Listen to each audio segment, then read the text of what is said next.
Então,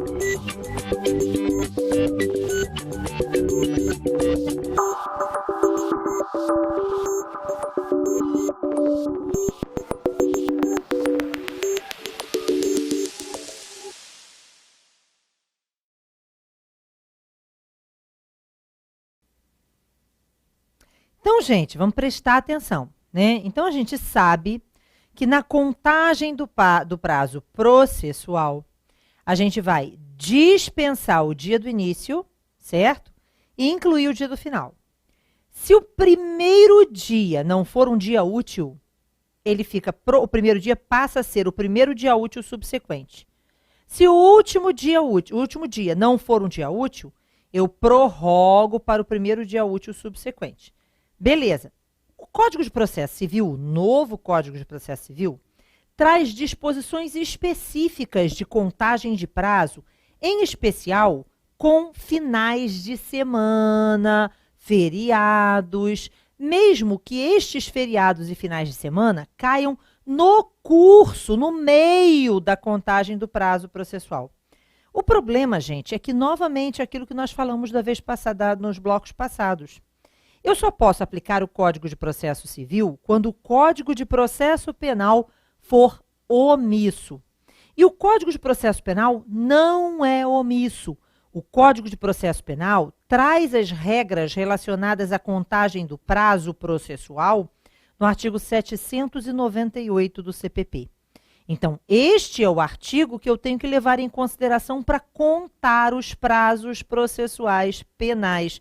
Então, é um processo de natureza criminal, eu tenho que analisar a contagem do prazo de acordo com o artigo 798.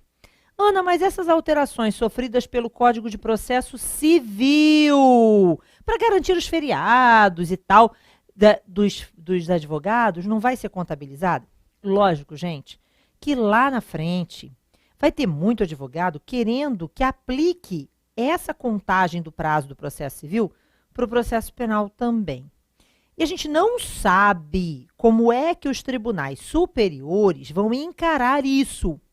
A gente tem que esperar acontecer para verificar o que vai ser decidido.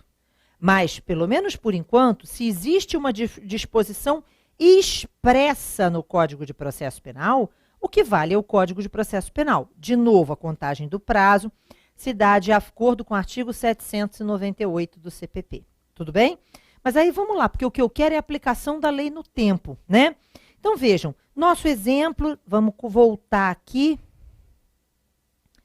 é de um réu que foi citado, então tá aqui, dia 15 é o dia de hoje, né? Então, o réu foi citado no dia 15, 16, 17, 18, deixa eu ir colocando logo as datas. 19, 20, 21, 22, 23, 24, 25, 26, 27, 28. Beleza. Então, reparem, o nosso réu foi citado no dia 15. Bom, então, esse foi o dia da citação. No processo penal, não interessa a data da juntada. Não me importa que dia que o oficial de justiça vai juntar o mandado de citação cumprido. Não interessa. O que interessa é que o dia da efetiva citação foi dia 15. Só que no processo penal, eu vou dispensar o dia do início. E o primeiro dia vai ser o dia útil subsequente, que é a terça-feira 16. Então, esse é o primeiro dia.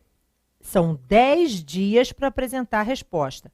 Segundo, terceiro, quarto, quinto, sexto, sétimo, oitavo, nono, décimo. Então, repare que o prazo venceria no dia 25, quinta-feira.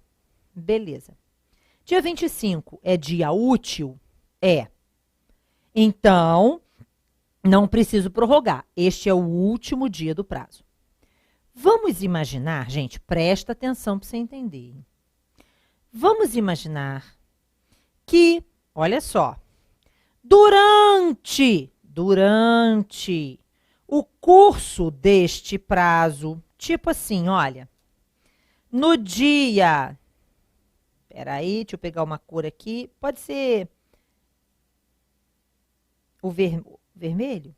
Vermelho mesmo, ó. Então, vamos imaginar que na terça-feira, dia 23, antes do final do prazo, portanto, surja uma nova lei. E que esta nova lei amplie o prazo, aumente o prazo para 15 dias. Reparem, a lei processual penal aplica-se de imediato, sem prejuízo dos atos já praticados. O advogado tinha antes 10 dias para apresentar a sua resposta. Vamos imaginar que o nosso advogado fosse extremamente rápido, preocupado, rapidinho, quero logo apresentar a peça, e que aí, olha só, ele tenha no dia 22, segunda-feira, entregue a petição. O advogado entregou a petição no dia 22, segunda-feira. No dia seguinte, surge a lei aumentando o prazo. Vai ter o resto do prazo? Não, ele já realizou o ato. Sem prejuízo dos atos já praticados. Ele já não praticou o ato? Então, o prazo dele está esgotado, até porque ele cumpriu e sofreu o que a gente chama de preclusão consumativa. Ele consumou o ato, ele realizou o ato para o qual aquele prazo se prestava, não é isso? Então, o que acontece? Nesse caso, essa nova lei não vai atingir o processo. Por quê? Porque o advogado já havia apresentado a peça antes da lei nova surgir. Ana, e se a lei tivesse surgido depois do final do prazo? Aí não aproveita. Lógico que não, porque, novamente, sem prejuízo dos atos já praticados. Então, se ocorreu a preclusão, ou seja, se o prazo foi encerrado pela consumação daquela tarefa para a qual o prazo se prestava. Se foi uma preclusão temporal, porque o curso do prazo correu inteiro, certo? Não interessa. Se já está precluso o prazo e a lei surge depois, veja, sem prejuízo dos atos já praticados. O prazo já tinha encerrado. Agora, presta atenção. Vamos imaginar que esta nova lei tivesse surgido não aumentando o prazo, mas sim diminuindo o prazo. E o advogado ainda não tenha praticado o ato, não. Então, a lei, se aumentou o prazo, ela só alcança o processo se o advogado ainda não praticou o ato. Se ela reduza o prazo, aí olha para cá, deixa eu te perguntar. Quando o réu foi citado aqui, ó, a citação, ela não ocorreu na hora em que a lei falava em 10 dias? Então, o advogado já recebeu os 10 dias. Não tem que alterar isso. Ele já recebeu, eu não posso reduzir o que ele já recebeu. Eu até podia ampliar, mas reduzir eu não posso. Porque sem prejuízo dos atos já praticados. O juiz, quando citou o acusado, já entregou para esse acusado os 10 dias. Entenderam? Então, ele tem direito a esses 10 no mínimo. Ficou claro? Tranquilo? Tranquilo? Então, beleza. Com isso, a gente viu essa questão. Agora, veja, vou te dar um outro exemplo. Então, essa é a discussão que a gente quer que você aprenda. No processo penal, aplica-se a norma processual penal aplica-se de imediato, sem prejuízo dos atos já praticados. Portanto, tempus regit actum. Ou seja, qual era a lei em vigor na data da prática daquele ato. Essa é a lei que vai vigorar para aquele caso concreto. Ok? Muito bem. Agora, presta atenção. Atenção. Vamos dar um exemplo. Tudo bem? Exemplo. Até o ano de 2008, o Código de Processo Penal previa um recurso chamado de protesto por novo júri. Tudo bem? Esse recurso de protesto por novo júri era um recurso cabível toda vez que o réu fosse condenado pelo tribunal do júri por um crime, gente, por um crime, um único crime, a uma pena de 20 anos ou mais. Então, na verdade, era a previsão de que, se o júri condenasse um réu por um crime a uma pena demasiadamente alta, então caberia o que a gente chama de protesto por novo júri. O advogado do réu dizia protesto, e aí o juiz ia marcar um novo julgamento. Esse recurso, o Brasil era o único país do mundo que tinha esse recurso. Na verdade, esse recurso surgiu por conta do seguinte, presta atenção. Lá atrás, Dom Pedro II, no Código do Império, olha isso, Dom Pedro II, baniu a pena de morte, certo? Até porque o último condenado à pena de morte, depois descobriram que não era o infrator. Então, Dom Pedro II baniu a pena de morte. E naquela época, todos os processos iam para o tribunal do júri. E aí Dom Pedro II baniu a pena de morte e, para evitar penas excessivamente cruéis, criou o protesto por novo júri. Esse recurso não existe em lugar nenhum do mundo. Era o único país que tinha esse recurso. Era um recurso que tinha que acabar mesmo, sabe? E aí, veja, lógico que cabe recurso de decisão proferida pelo tribunal do júri, cabe apelação. Mas esse era um recurso diferente, era só assim, bastava uma pena de 20 anos, o cara era levado a novo júri, e aí, enfim. Veja, olha o exemplo, presta atenção para você entender, tá? Vejam, quando surgiu a reforma implementada pelo Código de Processo, no Código de Processo Penal, pela Lei 11.689 de 2008, essa lei entrou em vigor no dia 10 de agosto de 2008. Essa lei 11.689 de 2008 revogou o protesto por novo júri. O protesto por novo júri deixou de existir no dia 10 de agosto de 2008. Tudo bem? Deixou de existir. Ficou claro? Então, acabar com um recurso é uma norma processual. Ficou claro? Então, acabar com um recurso é uma norma processual. Acabar com o protesto por novo júri até teve uma discussão, mas imperou o entendimento de que é uma norma processual. Então, reparem que não interessa quando aconteceu o crime. Presta atenção. Vamos pegar como exemplo o caso dos Nardoni. No caso dos Nardoni, o crime aconteceu aqui, na data X. Tudo bem? O processo teve início. Ok? E aí, no meio do processo, foi revogado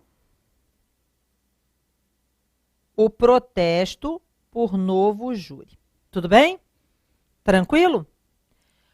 Quando os Nardoni foram condenados,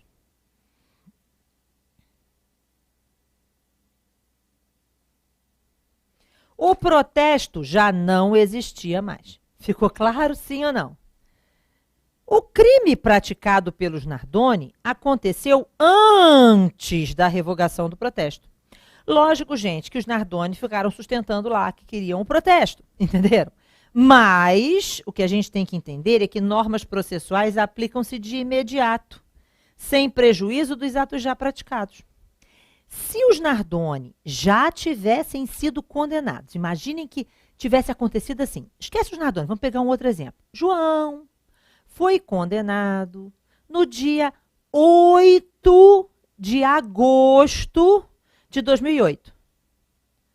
E dessa sentença condenatória ele recebeu 20 anos e tem direito a protesto por novo júri. Ele tem direito de 5 dias para protestar. Aí no dia 10, 2 dias depois, surge a lei revogando o protesto. Ele vai ter direito? Sim, porque ele não foi condenado antes. Então, quando a lei nova surgiu, revogando o protesto por novo júri, o tal João já estava com o direito ao recurso, e o direito ao recurso dele é mantido, entenderam? Foi ou não? Porque ele já tinha direito, porque a condenação dele, ele estava no prazo para recorrer. Então, ele já tinha sido intimado da sentença com a oportunidade desse recurso, sem prejuízo dos atos já praticados. Já não foi dado a ele direito ao recurso na hora que ele foi condenado? Então, ele tem direito de recorrer. Entenderam? Agora, não, peraí, a Maria foi condenada no dia 10 de agosto de 2008, no dia que a lei entrou em vigor, acabando com o recurso. Então, sinto muito, ela não tem direito ao recurso, porque aplica-se de imediato, sem prejuízo dos atos já praticados. Entendeu, João? Foi? Então, a gente não pode confundir a lei processual penal com a lei penal. Por quê? Porque quando eu penso na norma processual, de novo,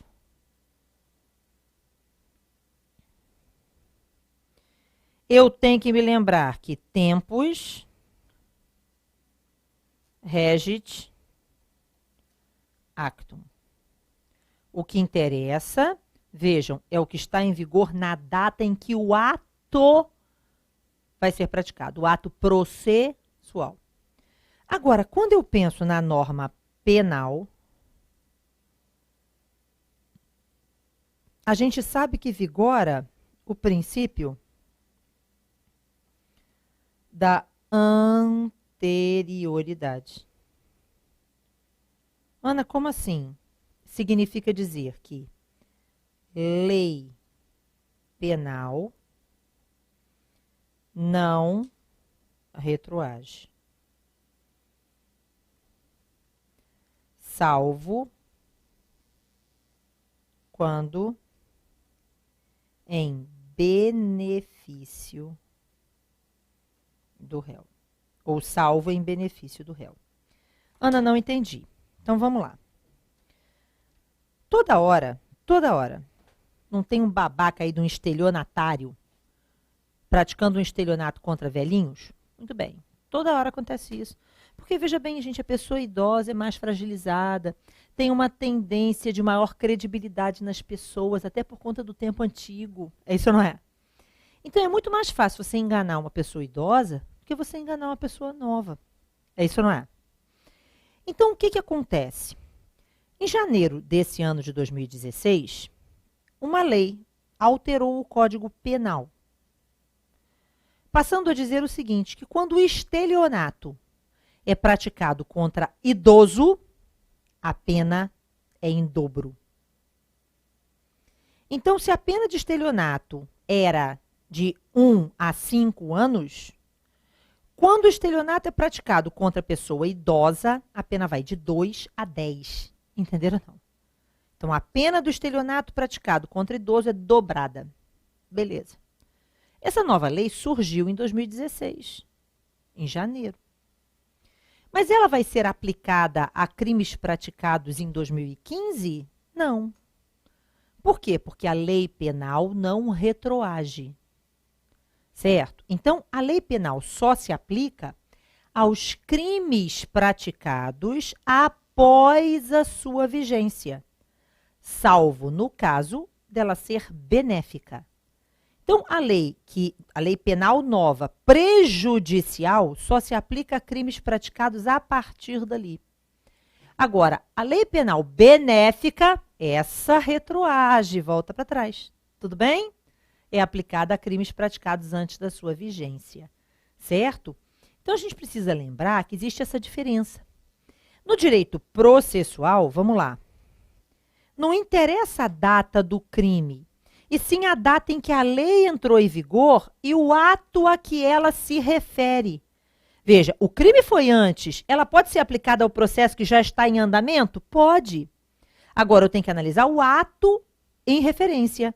Então, qual é o ato a que se refere esta lei? Esse ato já foi praticado? Não foi praticado? Entenderam? Então, a lei processual aplica-se de imediato, sem prejuízo dos atos já praticados. Agora, a lei penal benéfica retroage. A prejudicial só se aplica a crimes praticados após a sua vigência. Tudo bem? O grande problema, olha só, é que às vezes existem normas processuais dentro do Código Penal, dentro da Constituição Federal. Veja, ela está dentro de conteúdos normativos, ou seja, dentro de uma legislação de direito material. Mas a norma é apenas processual, entendeu? Às vezes existem normas penais dentro do CPP. Então, vamos tomar por base isso aqui. Ó, fica mais fácil. Para a gente não confundir. Então, uma norma processual pode estar dentro do Código Penal, mas ela é uma norma processual. Uma norma penal ou uma norma de direito material pode estar dentro do CPP, mas ela é uma norma penal. A isso a gente dá o nome de normas hetero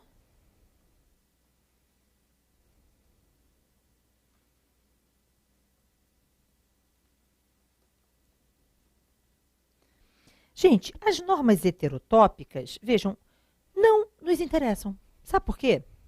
Porque o que nos interessa é entender se a norma é de direito material ou se a norma é de direito processual. Se for uma norma de direito penal, que é uma norma de direito material, quando a gente fala de direito material, a gente pensa no direito civil, no direito penal, no direito do trabalho. Agora, as normas processuais, né? Aí são as normas do processo penal, do processo do trabalho, enfim. Então, o que interessa é o seguinte, vejam, não é onde a norma está, e sim do que ela trata. Se ela é uma norma de direito penal, veja, eu vou aplicar a aplicação da lei penal no tempo. Lei penal não retroage, salvo em benefício do réu. Isso não é. Então, ela não atinge crimes praticados antes da sua vigência, salvo quando for benéfica. E as normas processuais aplicam-se de imediato, sem prejuízo dos atos já praticados. Então, essas normas não preocupam. Elas só estão no lugar errado. Tudo bem? Foi colocada aqui. Ah, mas não é disso aqui, é de aquilo ali. Entendeu? Agora, existem normas chamadas de normas mistas ou híbridas. Como é que fica a situação no caso de normas mistas ou híbridas? Reparem. E as normas mistas ou híbridas são aquelas, não me interessa onde elas estão, mas elas são normas que possuem ao mesmo tempo conteúdo de direito material e processual. Como assim, Ana? Então, vamos lá. São normas mistas no direito penal e no direito processual penal todas as normas que versam sobre natureza da ação penal.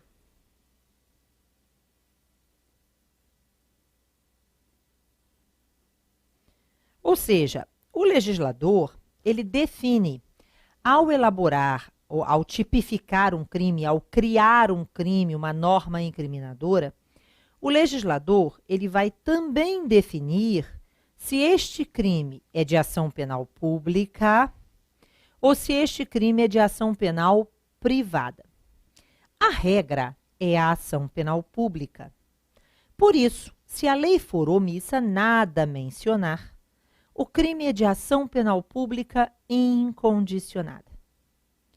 Agora, às vezes, o legislador entende, e é o legislador que define ao elaborar a lei, que um determinado crime, muito embora tenha como vítima, grande vítima, a própria sociedade, porque todo crime tem como vítima a sociedade. O ofendido, que é a vítima física, fática de um crime, é que, veja, é a pessoa que sofreu as consequências diretas daquele crime. Mas toda vez que a norma penal é violada, a sociedade é a vítima.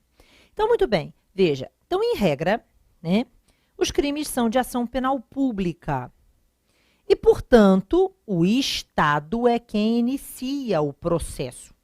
E ele faz isso através de um órgão chamado Ministério Público. Agora, em determinados casos, o legislador reconhece que, muito embora tenha havido uma ofensa à norma penal, muito embora essa ofensa à norma penal seja do interesse de toda a sociedade que é vítima daquele crime, aquela vítima física, aquela vítima fática, pode ser extremamente prejudicada pelo processo. Às vezes, o processo criminal pode ser muito pior para a vítima do que o próprio crime em si. Então, reconhecendo isso, o legislador muitas vezes diz assim abaixo de um crime: este crime somente se processa mediante queixa. Quando isso está escrito, o crime é o que a gente chama de crime de ação penal privada. Então, veja, alterar a natureza da ação penal de um crime, de ação penal pública para privada, vice-versa, né? Pública incondicionada para pública condicionada, vice-versa, enfim.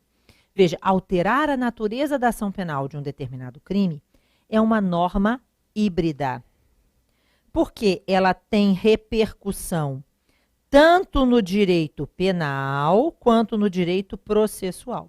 Tudo bem? Da mesma forma, são normas híbridas todas aquelas que versam sobre causas extintivas da punibilidade.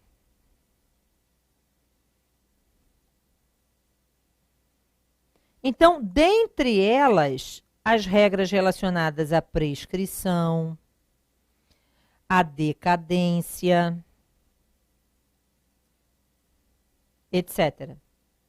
São normas híbridas, ok? E existem ainda as normas referentes à prisão, ao cumprimento da pena. Todas essas normas que dizem respeito a estes temas são chamadas de normas híbridas. E como são normas híbridas, surge a dúvida se ela tem conteúdo de direito penal e conteúdo de direito processual, qual dos dois prevalece? E aí vejam, nas normas híbridas prevalece a aplicação da norma penal. Ou seja, não, o princípio da anterioridade. Lei penal não retroage, salvo em benefício do réu, ok? Isso prevalece nas normas híbridas. Então, normas penais e híbridas, vigora a ideia de que lei penal não retroage, salvo em benefício do réu, ok? Mas mais tarde nós vamos ver novamente esse tema, certo? Então, com isso, a gente termina de falar sobre a aplicação da norma processual. E essa é uma questão muito comum. Lei processual penal não lei processual penal se aplica de imediato, sem prejuízo dos atos já praticados. Essa é tendenciosamente a pergunta que vai aparecer numa prova objetiva das grandes probabilidades em relação à aplicação da norma processual. Tudo bem? Então, voltando, então com isso a gente vê a aplicação da norma processual. Beleza. Agora veja só, gente, qual é a diferença entre processo e procedimento? Veja, na verdade, o processo depende, obviamente, da relação jurídico-processual nele existente. O processo envolve um conjunto de regras, princípios, que tem por objetivo garantir a aplicação ou buscar a aplicação ou a satisfação de um determinado direito. Ocorre que o processo, ele somente vai ter a possibilidade de se concretizar, ele só é palpável se eu conseguir concretizar este processo através de um determinado procedimento. Então, reparem, o processo, ele não se pode confundir processo com autos do processo. Autos do processo são os papéis, ficou claro? É lógico que, para que eu tenha como visualizar a existência de um processo, como para que eu possa observar se as regras processuais, se as normas processuais estão sendo respeitadas, não é isso? Quais são os entes deste processo, quais são os sujeitos envolvidos neste processo e tudo mais, eu vou precisar dos papéis, dos autos, que hoje, inclusive, são muito implementados através do meio virtual, não é isso? Então, processo, autos e procedimento são coisas diferentes. Mas eu preciso que você saiba diferenciar o processo do procedimento e, principalmente, que você saiba ou conheça quais são, no processo penal, os principais tipos de procedimento. Até o próximo bloco.